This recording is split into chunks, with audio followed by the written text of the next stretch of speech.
जय जय और नमस्कार दोस्तों। पिछले एपिसोड्स में मैंने आपको नार्सिसिज्म के बारे में कुछ बारीक सी जानकारी दी थी और अब हम उसी नार्सिसिज्म को अपनी कहानी को कंटिन्यू करते हुए समझते हैं, क्योंकि नार्सिसिज्म के बारे में बताते तो मुश्किल लोग हैं, बट जब आप इसको एक रियल लाइफ स्टोरी के रूप में समझने की कोशिश करते हैं तो आप बेहतर उसके साथ समावेश कर पाते हैं अपने माइंड में कि कौन सा एपिसोड, कौन सी घटना किस तरह से घट रही है और इसका मतलब क्या है। क्योंकि बहुत सी घटनाएं जो मैंने आपके साथ शेयर भी करी है पिछले एपिसोड्स में, वो बाहर से सुनने में ना बहुत ही कॉमन से रखी है, ये तो हर घर की रोज रोज की कहानी है, बट नार्सिसिज्म में ये एक कंप्लीटली डिफरेंट पिक्चर होती है। तो उस पिक्चर को समझना बहुत जरूरी है, जिससे हम और आप मिलकर बहुत सी आसूम जिंदगियों को खत्म होने से बचा सके। तो आगे हम पढ़ते हैं राजेश्वरी जी की तरह। जब वंशिका की शादी हुई थी तो राजेश्वरी जी से बड़े प्रेम से बात करती, बार बार उसको खाने के लिए कुछ ये खा दो, वो खा दो, एक चपाती और ले लो, बड़ा प्रेम दिखाती थी। तो वंशिका क्या सोचती कि बड़ी लकी है वो कि उसकी मदर इन लॉ तो इतनी प्यार करने वाली लेडी है। यहाँ तक कि उसने एक घटना शेयर करी थी कि एक बार वो लोग इंडिया गेट घूमने गए होंगे दिल्ली में, तो वहां पर अचानक से राजेश्वरी जी वंशिका का हाथ पकड़ लेती और हाथ पकड़ के उसके साथ कूद ले। ये प्रेम बिल्कुल नहीं था, ये आगे आप समझ जाओ। लव पाने के बारे में मैंने आपको पहले बताया, ये किसी की इंसान को एक बांधने का तरीका है, अपनी तरफ अट्रैक्ट करने का तरीका है, और फिर वो बाद में आपसे बंधा है, आप उसके साथ जितनी टॉक्सिसिटी करो वो बेचारा पुअर पर्सन जो है आपको छोड़कर जाना पाए। ये लम्बा, ये झूठे प्यार का दिखावा। तो ठीक है भाई, हो गया, वंशिका को तो जाहिर तौर पर अच्छा ही रहना। इसी कड़ी में एक और बात जो वंशिका ने शेयर करी कि राजेश्वरी जी ने वंशिका की मदर को उसी दौरान शुरू के 1-2 महीने में एक लेटर लिखा और उस लेटर में वंशिका की बड़ी तारीफ की। हम तो जैसे ही डॉक्टर की लौट जाते थे वैसे ही बड़ी अच्छी है, बड़ी ये है, बड़ी वो है। झूठ, सब झूठ। केवल उसकी मदर को भी अपने चाव में ट्रैप करने का एक तरीका था। भाई माँ तो यही सोचे रही है मेरी बनी की ससुराल तो बड़ी अच्छी है, उसको प्यार से रखा जा रहा है। और एक दिन तो हद ही हो गई। नैना जी जब वंशिका के पास ससुराल में आई थी स्टूडियो में बेटे की अपने मिलने के लिए, कुछ दिन रहने के लिए, तो एक दिन वंशिका बताती है कि उसकी जो सिस्टर इन लॉ है उन्होंने एक गोदी में बिठा लिया उसको। मतलब कि इस तरह से प्यार दर्शाया जा रहा था। कौन सा झूठा प्यार, क्योंकि सच्चे प्यार की बहुत तेज जबान नहीं होती है, भावनाएं समझ में आ जाती है। इस प्यार की बहुत तेज जबान थी। अरे तुम तो बड़ी पढ़ी लिखी लड़की हो, अरे तुम्हें तो ये काम आता है, तुम तो वो कर लेती हो, अरे फलाना ऐसा बोल रहा था कि बहू अच्छी है, फलाना ऐसा बोल रहा था। तो केवल वंशिका को अपनी कब्जीली करने का एक तरीका था। अब बड़ी मजेदार कुछ घटनाएं वंशिका ने मेरे साथ शेयर की थी, जैसे कि 3-4 महीने के बाद जब उसकी जो सिस्टर इन लॉ है को आई थी छुट्टियों में, शायद उसने बताया था जून की छुट्टियों में आई थी, तो उस दौरान वंशिका अपनी मदर इन लॉ के ब्लाउजेस स्टिच कर रही थी, उसको स्टिचिंग आती थी, वो स्टिच कर रही थी। अब नैना जी जो उसकी सिस्टर इन लॉ थी, उन्होंने बाहर से तो बड़ा प्रेम दिखाया कि अरे मदर के मेरी मम्मी के ब्लाउज स्टिच कर रही है, पर अंदर से वो जल पुट गई। क्योंकि एक जो नार्क होता है ना, वो अपने आप को ही सबसे ज्यादा समझदार, सबसे ज्यादा होशियार समझता है, और जब उसको लगता है कि कोई होशियारी में उसके बराबर है तो वो उससे बुरी तरह जेलस होने लगता है। ऐसे ही लेगा जी के साथ हुआ। अब आप सुनते रहिएगा कहानी तो बहुत सी चीजें समझे में आ। क्या हुआ कि एक दिन नैना जी बोलती है कि ये वाला एक पर्टिकुलर ब्लाउज था, मतलब सब ब्लाउजेस में से एक कुछ लाइट कलर था, वंशिका बता रही थी ब्लाउज का, वो नैना जी बोलती है इसको ना मैं सिल्क से होती, मैं स्टिच करूंगी इसकी। तो उन्होंने फटाफट उसकी कटिंग करी अब बच्चिका बोलती है कि वो तो एक पेपर कटिंग करती थी पहले, फिर कपड़े पर रख के कपड़े को कट करती थी, निशान लगाती थी पेंसिल से साफ, और उसके बाद स्टिचिंग करती थी, तो सब में टाइम लगता था। बट नैना जी के दिमाग में तो कुछ और ही चल रहा था। उन्होंने फटाफट बिना निशान लगाई नहीं कटिंग कर, क्योंकि उनको जल्दी दिखाना था कि मैं कितना जल्दी काम करती हूँ, और बाकी वो जल्दी करती थी।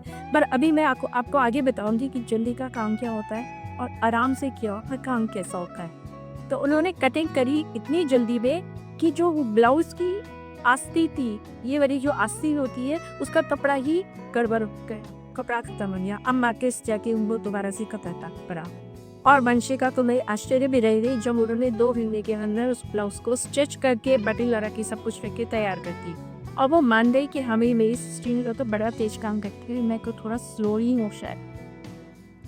अब ये मौका मिल गया नैना और नैना की माँ राजेश्वरी जी को वंशिका को परेशान करने के लिए, उसका मेंटल हरेसमेंट करने के लिए।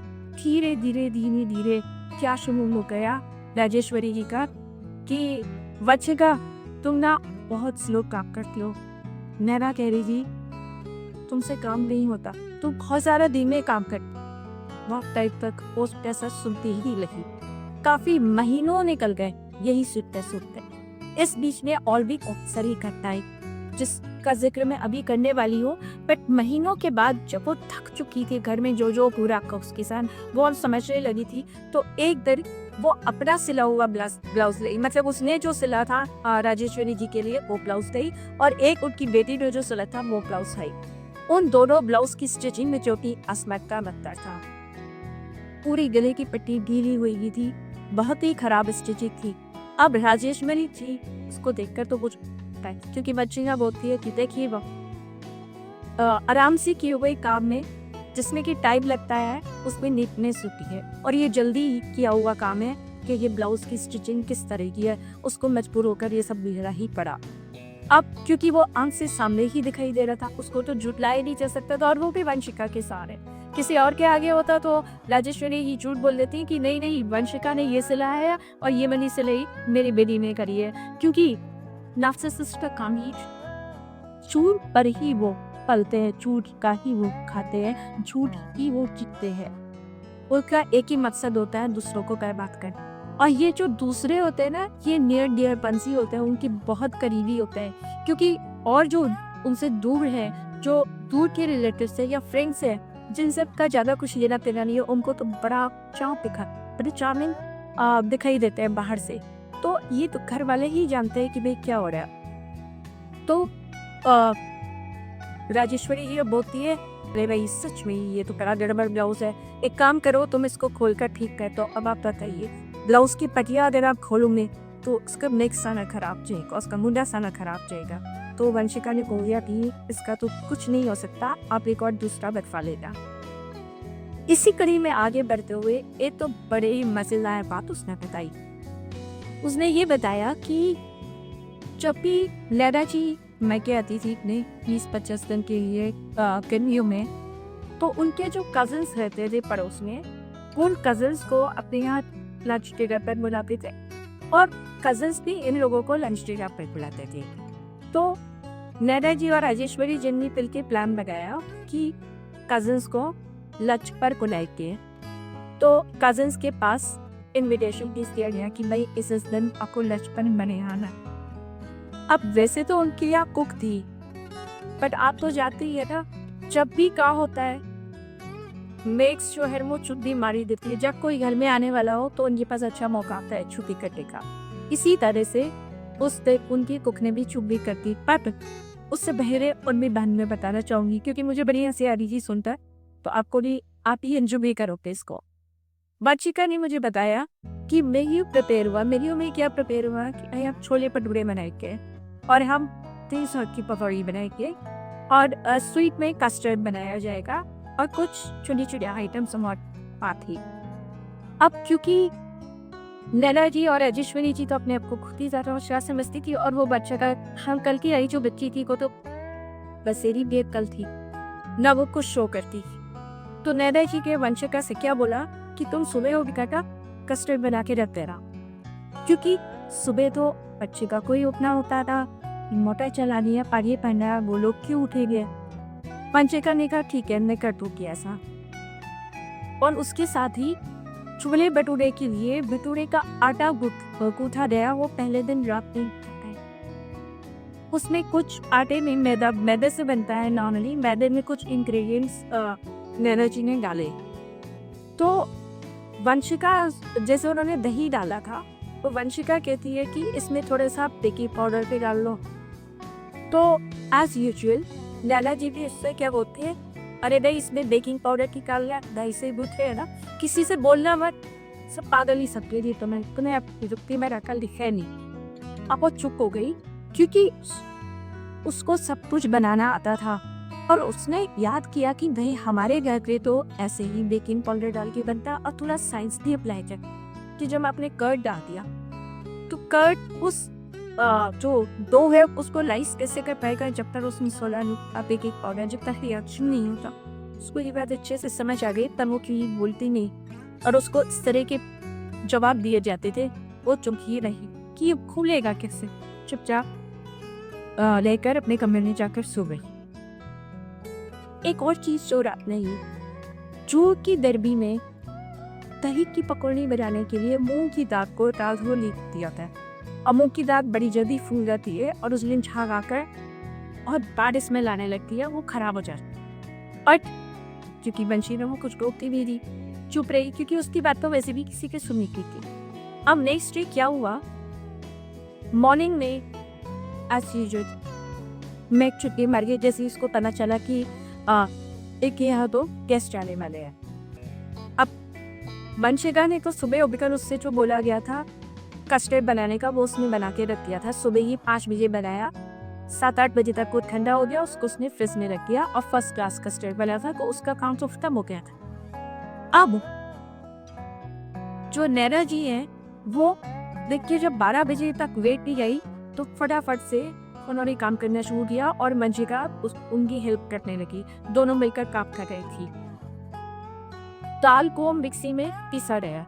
अब वंशिका बोलती है कि लाइए देखी, इसको मैं फेंकती थी, फिर से उसको वही जवाब मिला, अरे किसी में ये दाल बस को कही है उसमें फिट गई ना, आपको ही फेंकने की जरूरत नहीं है। सबसे बड़ी बात करने की वजह से इसके ऊपर बारिश भी डाली नहीं मारी नैना जी, और उन्होंने उसके पकौड़े बना और दही में भी डाल दिया। चाहिए दही सॉल्ट की पकौड़ी तैयार हो गई, पर उसमें बारिश थी, उसको खाना खरीदना अति इम्पॉसिबल। अब दूसरी बात थी भटूरे। जब भटूरे रेडी किए गए, वो भटूरे तो कड़ी से लगे कि रहे थे, वो ऐसा लग रहा था जैसे कि मैदे की पूरी बनी। इस तरह से वो एपिसोड खत्म। पर एक और हकी अचनने वाली जो बात थी वो ये थी कि जो आप चाट बनाते हैं, चाट में एक इमली की चटनी बनाई जाती है, खट्टी मीठी चटनी को बड़ी टेस्टी होती है। तो वंशिका बोलती है कि उनके यहाँ वो चटनी मोस्टली इमली से ही बनाई जाती थी, पर राजेश्वरी जी जो थी वो उसको अमचूर से बनाती थी, खटाई की जो पीसेस होता है सूखी खटाई से बनाई जाती। तो उन्होंने क्या बनाई होगी, उबाली उसको, छाना उसको, उसमें बुढ़िया चीनी डाल दिया। वंशिका बोलती है मैंने उसे बोला कि मम्मी लाइए अब इसको भी पका दूँ गैस के ऊपर, तो उससे बड़ी ही गंदी तरीके से बोला गया है तो लिफ्टी मेरा कल भी नहीं है। हंसेंगे तो पर लोग, उन्हें कुछ आता जाता भी है। अब वो बेचारी कंफ्यूज हो रही कि हमारे यहाँ तो उसको पका के ही बनाया जाता, शायद ऐसे बनता होगा। नेक्स्ट टाइम जब वो सॉल्ट बनाएगी, वो चटनी बनाएगी, फिर से ये बाकी अब तब वो खुद से पूछती है कि आप मुझे बताओ कि इसको पकाया जाता है या नहीं, क्योंकि कुपी के साथ नहीं हुई थी। ये एक नार्सिसिस्ट कंट होता है। कौन बोलती है भाभी ये तो दोनों तरह से बनती है। अब वो लड़की बच्चे का तो कंफ्यूज हो गया कि ये नार्सिसिस्ट टैक्टिक्स होती है। आपको सुनने में लगेगा कि कोई बहुत बड़ी बात नहीं थी, बट जिस तरह से वो उससे बोली जाती थी, वो लड़की जो नहीं आई थी घर में, वो उससे डर जाती, तो उससे इतनी गति तरीके से बात, तो गलनगी से बात की जाती थी। और सबसे बड़ी बात ये उसके माइंड को कंट्रोल किया, उसको कंफ्यूज किया जा रहा है। वो अपनी ही नॉलेज पर डाउट करता है कि क्या ऐसा होता है। कोई बात नहीं, अब आगे सुनिए क्यों हुआ। कुछ समय बाद राजेश्वरी जी वही जो सॉट बनाती है, इमली की चटनी, मतलब खटाई की चटनी बनाती है, उसको खाती नहीं। और जब मंशिका आपको बोलती है कि मम्मी आप तो कहती थी कि पका के लिए बनती है, आप अब पका रही हो, तो उससे क्या बोला जाता है? तेशना, तुम्हें झूठ बोलने शर्म नहीं आती? ऐसा मैंने कब बोला? ये तो हमेशा से पका के ही हमेशा है। तो ये एक तरीका था, सूक्ष्म, बिल्कुल सकल तरीका, बिल्कुल सकल, जिस तक किसी को शक भी नहीं। और वो मासूम वंशिका, उसको भी कोई शक नहीं हुआ कि ये खेल खेले जा उसके साथ, छोटे छोटे खेल, बट उसके माइंड पर असर नशे में चुका। हर वक्त उससे पुख्ती गति तरह से बात की जाती, हर वक्त उसको पूछा जाता, हर वक्त उसको ये बोला जाता तुम ही तो बदनसीब हो जो हमारे घर आई हो। जब वो होती, वो परेशान होती, वो अपनी प्रॉब्लम को शेयर करने की कोशिश करती कि नहीं मेरे साथ ऐसा मत करके, इससे तो मेरी लाइफ स्पॉइल हो जाएगी। तो उसको यही जवाब मिलेगा था, अरे तुम्हारी तो लाइफ स्पॉइल हो चुकी है, क्योंकि तुम्हारा की दुर्भाग्य है कि तुम हमारे घर आई। चुप हो जाती, ये क्या चुप कर रहा है? बट उसको ये समझ में आ गया था उसकी जिंदगी हमेशा की निखार, क्योंकि उसका जो हस्बैंड का वही जो मामाज बॉय बना वो देता, पर एक नार्सिसिस्ट मामा का बॉय बना क्या होता है वो वंशिका ही जा।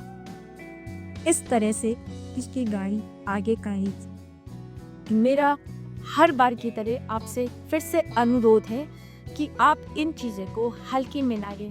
मेरी इस कहानी को अंत तक ज़रूर सुने, जिससे आपको पता लगेगा कि ये जो छोटे छोटे सूक्ष्म तरीके हैं ना, वो किस तरह से एक नार्सिसिस्ट काम में लगता है एक इंसान को बर्बाद करने की है। इसकी अवेयरनेस कहलाना हद से ज़्यादा ज़रूरी है। आप और हम घंटों रील देखते हैं, रील्स में समय बिताते हैं, क्या हम अपने समाज के लिए एक इतना छोटा सा काम नहीं कर सकते? इसके अवेयरनेस को स्प्रेड करना केवल बटन दबाना है आपको करने के, बाकी ज़्यादा कुछ नहीं करना है। शायद एक दिन आपको गर्व हो कि आपने ऐसा काम किया था, क्योंकि आपका ही कोई अपना, शायद आपका अपना बच्चा इस तरह के पार्टनर को पहचान पाए और बेचिपल को बचा पाए। फिर से मिलेंगे आगे की कहानी के साथ। धन्यवाद।